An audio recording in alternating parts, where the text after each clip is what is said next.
தமிழ்நாட்டில் மந்திரி, எம்எல்ஏ இவங்களை விட பெரிய அரசியல்வாதிகள், பெரிய ஆளுமை மிக்கவங்கன்னா யார் தெரியுமா உங்களுக்கு? யாரும் இல்லை, கவுன்சிலர்கள் தான். அவங்க நினைச்சா ஒரு முதல்வரை ஒரு இடத்துல இருந்து இன்னொரு இடத்துக்கு போக முடியாம பண்ண முடியும். அதே மாதிரி அவங்க நினைச்சா ஒரு மந்திரியை கூட செயல்படாம இருக்க வைக்க முடியும். இதை சொன்னது யார் தெரியுமா? வேற யாரும் இல்லை, நம்ம போதை அமைச்சர் அப்படின்னு கொஞ்ச நாளுக்கு முன்னாடி ஊர்ல எல்லாம் கழிவு ஊத்துனாங்கல்ல, அந்த அமைச்சர் சரத் சொல்லியிருக்காரு இன்னைக்கு. அதாவது கில்லி சரத் சொல்லியிருக்காரு என்னன்னா, நாங்க செயல்படணும்னு நான் நினைக்கிறோம், மக்களுக்கு சேவை பண்ணணும்னு நினைக்கிறோம். ஆனா சில கவுன்சிலர்கள் பாத்தீங்கன்னா எங்களை செயல்படவே விட மாட்டாங்க. நாங்க என்ன பண்ணிட்டோம், அப்படியே எங்க கைகள்லாம் துடிச்சுக்கிட்டு இருக்கு, மக்களுக்கு ஏதாவது சேவை பண்ணணும், மக்களுக்கு ஏதாவது நல்லது பண்ணணும் அப்படின்னு துடிச்சுக்கிட்டு இருக்கோம். ஆனா எங்க கைகளை கட்டி போடுற மாதிரி இந்த சில கவுன்சிலர்கள் பாத்தீங்கன்னா செயல்படுறாங்க. எங்களால எந்த வேலையுமே செய்ய முடியலன்னு வருத்தப்பட்டிருக்காரு. இதெல்லாம் ஒரு பொழப்பு இல்லைன்னா மட்டும் புடுங்கி தள்ளுவீங்க போங்கடா.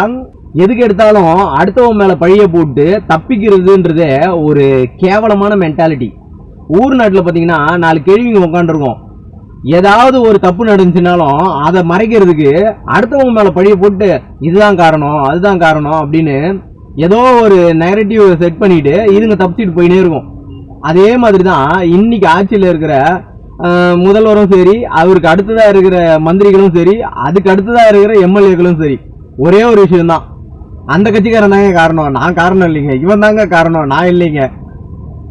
என்னடா சொல்றது உங்களை?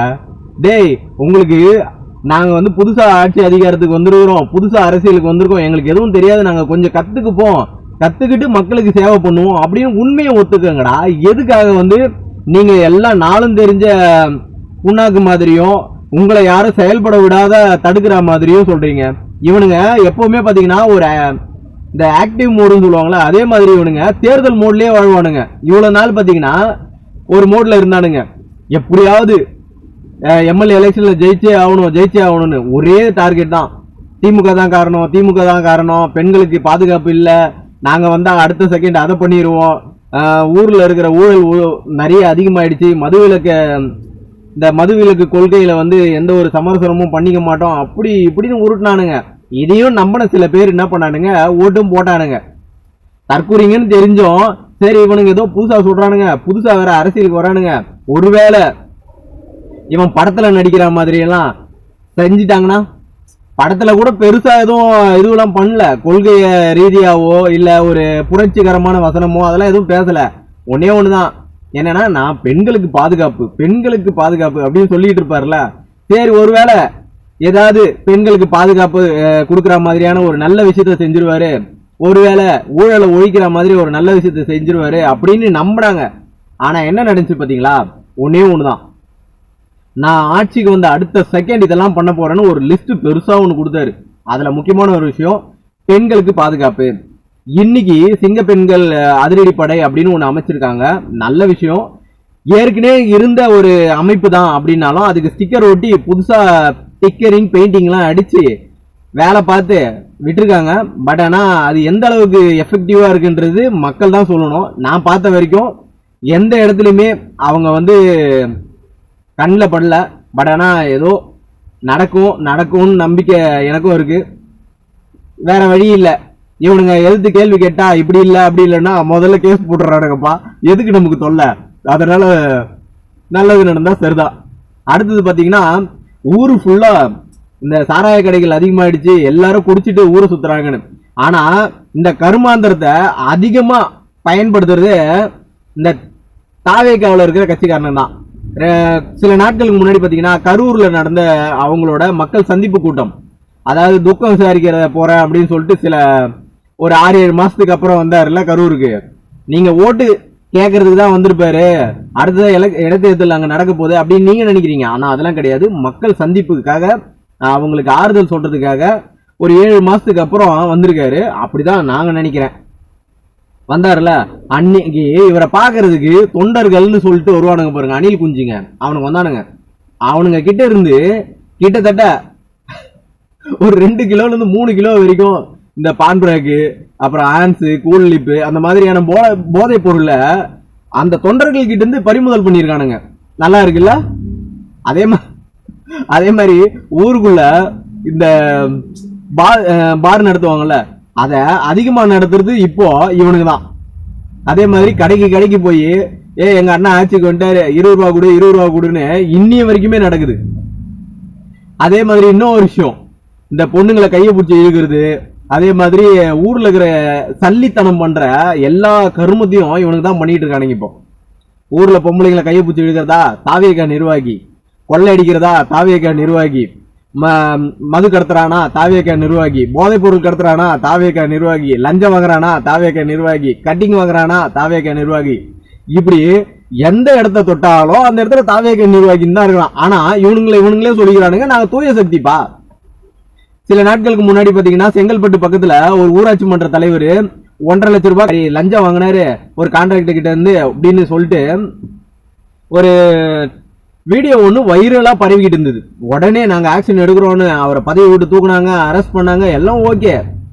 கொஞ்ச நாளுக்கு முன்னாடி தாவேகாவில் இருக்கிற ஒரு பெண் வக்கீல் புஷி ஆனந்த் அவர்கள் மேல, அமைச்சர் புஷி ஆனந்த், அந்த கட்சியோட முக்கிய தூண்ல ஒரு தூணு, அப்படியாப்பட்ட ஒருத்தர் மேல 20 லட்சத்துல இருந்து 30 லட்சம் ரூபாய் வரைக்கும் லஞ்சம் வாங்கிக்கிட்டு அப்புறம் தான் அந்த போஸ்டிங் கொடுக்குறாங்க, அரசாங்க வக்கீல் பதவி கொடுக்குறாங்க அப்படின்னு ஒரு பெண் வக்கீல், அதுவும் அந்த கட்சியில இருக்கிற ஒருத்தரே வந்து பாத்தீங்கன்னா கோர்ட்டுக்கு போனாங்க, கேஸ் எல்லாம் போட்டாங்க. அவங்கள இப்போ அந்த கட்சியை விட்டே விலகிட்டாங்க.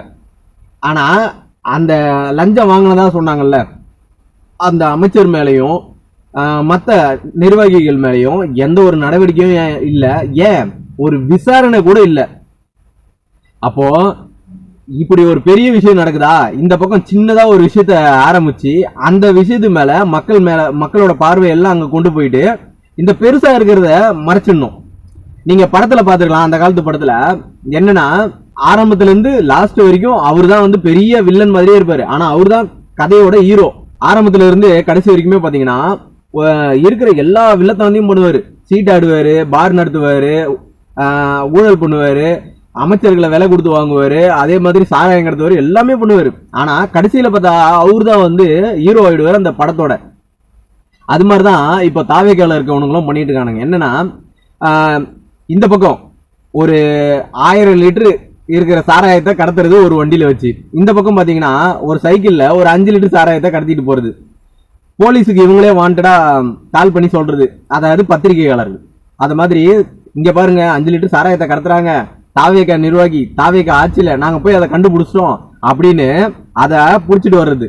ஆனா இந்த பக்கம் பாத்தீங்கன்னா ஒரு பெரிய லாரியில 20-30 லிட்டர் சாராயத்தை கடத்திட்டு போவாங்கல்ல, அந்த படத்துல கடத்திட்டு போவாங்க. அது மாதிரி இங்க தாவேகா ஆட்சியிலையும் இப்படிதான் நடக்குது. இந்த பக்கம் பெருசா ஒண்ணு போக வச்சுட்டு இவங்க மக்களோட பார்வையும், ஊடகத்தோட பார்வையும், அரசாங்கத்தோட பார்வையும், அதிகாரிகளோட பார்வையும் என்ன பண்றது, இந்த பக்கம் சின்ன பொருளை கடத்திட்டு போறவங்க மேல ஃபுல்லா இது பண்ணிடுறது, போக்கஸ் பண்ணிடுது. அதை புடிச்சிட்டு நாங்க புடிச்சிட்டோம். ஆனா இந்த பக்கம் அவ்வளோ பெரிய பொருளை கடத்திட்டு போறது. அப்படிதான் தாவேகா ஆட்சியில நடக்குது. இதை புரிஞ்சுக்காத வரைக்கும் மக்கள் இன்னமும் தற்கொலையா தான் இருப்பீங்க. இனிமேலாவது புரிஞ்சுக்குங்க இவங்களோட என்ன சொல்றதா மடைமாற்று அரசியலை. இந்த பக்கம் பெருசா ஒண்ணு ஏதாவது ஒரு பெரிய ஊழல் நடக்கும்போது பாருங்க, இல்ல பெருசா ஒரு தவறு நடக்கும்போது பாருங்க, இந்த பக்கம் சின்னதா ஒரு தவறு நடக்கும். அப்ப உடனே என்ன சொல்றது, நாங்க இதை கண்டுபிடிச்சிட்டோம், இதை நாங்க தடுத்து நிறுத்திட்டோம், அதுதான் எங்க ஆட்சியோட கெத்து, எங்க ஆட்சி பாத்தீங்களா என்னெல்லாம் நடக்குது, நாங்க எப்படி கண்டுபிடிக்கிறோம் அப்படின்னு சொல்றது. ஆனா இங்க பெருசா ஏதோ ஒண்ணு பண்ணிக்கிட்டு இருக்கானுங்க. அது மாதிரிதான் 1.5 லட்சம் ரூபாய் லஞ்சம் வாங்கின ஒரு ஊராட்சி மன்ற தலைவரை கைது பண்ணிட்டீங்க. அவரு விசாரிக்கல, இன்னும் அவரு லஞ்சம் வாங்கினாரா, இல்ல வேற எதுக்காவது கொடுத்தாங்களா, இல்ல அவரை டிராப் பண்ணாங்களா, இல்ல அவர் உண்மையிலேயே மாட்ட வைக்கப்பட்டாரா, இல்ல உண்மையிலேயே வாங்கினாரா அப்படின்றத விசாரிக்கல. ஆனா லஞ்சம் வாங்கினாரு, நாங்க புடிச்சிட்டோம்.